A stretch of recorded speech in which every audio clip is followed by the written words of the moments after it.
예수님의 탄생의 소식 잘 듣고 함께 예배하셨나요? 오늘 12월 26일 주일을 맞이했습니다. 성탄의 기쁨도 지나가고 또 주님이 부활하신 주일을 기념하여 예배로 모이게 되는 사랑하는 우리 성도 여러분, 하나님께서 오늘 예배 가운데 그리고 이 주일의 말씀 묵상 가운데 겸하여 은혜 주실 줄로 믿습니다. 함께 기도하겠습니다. 사랑과 은혜가 충만하신 하나님 아버지, 예수 그리스도의 탄생의 소식을 함께 기뻐하고 경배한 후로 주님 주일을 맞이하여 주님의 날을 말씀과 묵상으로 시작하게 하시니 감사합니다. 오늘도 우리에게 은혜 허락하여 주시되 한량없는 말씀의 은혜, 한량없는 구원의 기쁨을 고백할 수 있도록 인도해 주시옵소서. 예수 그리스도의 이름으로 기도합니다. 아멘. 자, 오늘 우리에게 주시는 하나님의 말씀은 욥기 39장이죠. 5절부터 30절까지의 말씀입니다. 좀 깁니다. 욥기 39장 5절부터 30절까지의 말씀입니다. 누가 들나귀를 노아 차이롭게 하였느냐? 누가 빠른 나귀의 매인 것을 풀었느냐? 내가 들을 그것의 집으로 소금 땅을 그것이 사는 처소로 삼았느니라. 들나귀는 성읍에서 찌끄리는 소리를 비웃나니 나귀 치는 사람이 지르는 소리는 그것에게 들리지 아니하며 초장 언덕으로 두루다니며 여러 가지 푸른 풀을 찾느니라. 들소가 어찌 기꺼이 너를 위하여 일하겠으며 내 외양간에 머물겠느냐? 내가 능히 줄로 매어 들소가 이랑을 갈게 하겠느냐? 그것이 어찌 골짜기에서 너를 따라 쏘래를 끌겠느냐?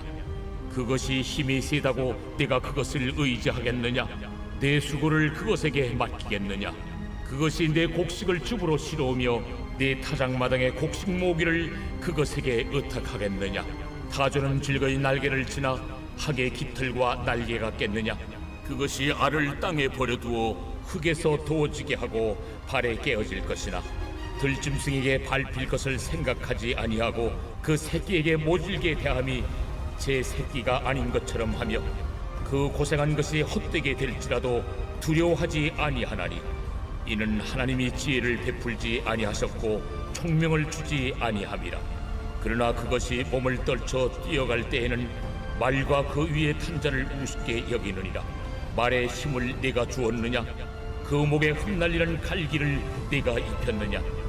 네가 그것으로 메뚜기처럼 뛰게 하였느냐? 그 위험스러운 콧소리가 두려우니라.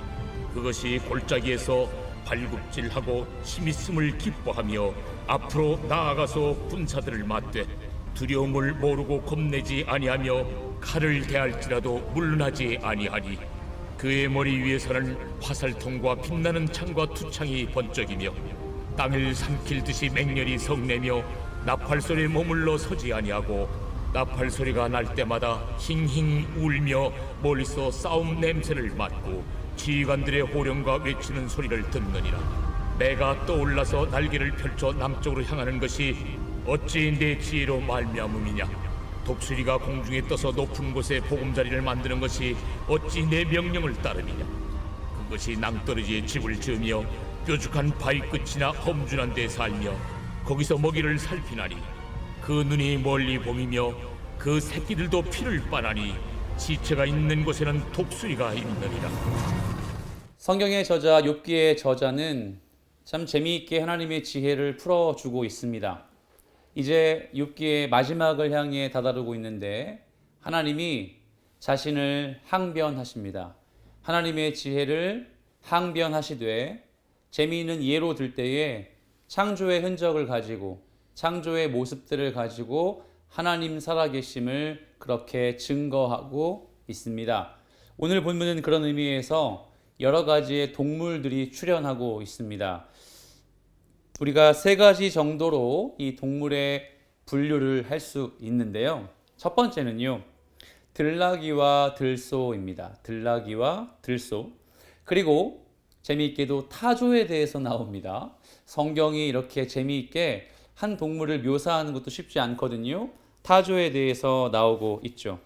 그리고 세 번째로는 말과 매, 독수리와 같은 강한 힘과 기술을 상징하는 동물로 그렇게 우리에게 설명하고 있습니다. 이 세 가지 분류의 동물에 대해 잠시 살펴본 후에 함께 말씀의 교훈을 찾아와 보죠. 첫 번째, 들나귀와 들소입니다. 본문이 무엇을 의미하는가 곰곰이 보면 들나귀와 들소의 특징을 이야기하죠. 들나귀는 상당히 빨라요. 들소는 힘이 아주 좋습니다. 강한 힘을 가지고 있죠. 원래 소와 나귀는 사람의 돌봄에 의해 자라나는 어쩌면 반려동물이라고 보는 우리의 가축들이죠. 그런데 성경은 특별히 욥기의 저자는 들나귀, 들소로 우리가 알고 있는 선입견에 의한 동물들보다는 그런 컨트롤이 제어가 되지 않는 빠른 동물 그리고 강한 동물에 대해 증거합니다. 자, 여러분, 왜 하나님은 욥에게 이런 동물들을 예로 들며 말씀하시는 걸까요? 이유는 단 한 가지죠. 우리가 사는 세상 속에 창조의 원리는 인간의 기준과 인간의 제어 능력으로 되는 것보다 그렇지 못한 것들이 아주 많다는 것을 하나님이 욥에게 가르쳐 주시기 위함입니다. 그렇죠. 우리의 능력 밖의 일들이 훨씬 많아요. 우리의 기술력, 우리의 힘 밖의 일들이 너무도 많다는 것이죠. 두 번째, 타조에 대해서 나와요. 자꾸 타조하니까 좀 재밌기도 합니다. 타조는 참 흥미로운 동물입니다. 그 흥미로움이 본문에 정확히 나와 있습니다. 타조는 날개가 있지만 날 수 없어요. 그리고 타조는 재미있게도 자신이 낳은 알을 직접 돌보지 않고 새끼들도 방조한다고 나옵니다. 알을 품지 않고 새끼를 낳아도 먹이를 주지 않죠. 여러분 혹시 그런 영상들을 보셨나요? 새들이 먹이를 물고 와 그 먹이를 먹고 싶어서 어미를 향해 입을 조잘조잘거리며 부리를 조잘조잘거리는 그 새끼들의 모습들. 그때 새끼들에게 하나씩 벌레와 먹이들을 먹여주는 그 어미새의 모습 보이죠? 타조는 그렇지 않대요. 타조는 그런 기준으로 사는 동물이 아니래요. 여러분, 이런 흥미로운 타조를 예를 들어 설명하는 이유는 어디에 있을까요? 그것은 바로 사물과 현상, 동물들을 판단할 몫이 우리에게 있지 않다는 뜻입니다. 타조가 그렇게 보일지라도 하나님이 창조한 하나님의 섭리 안에 동물이다.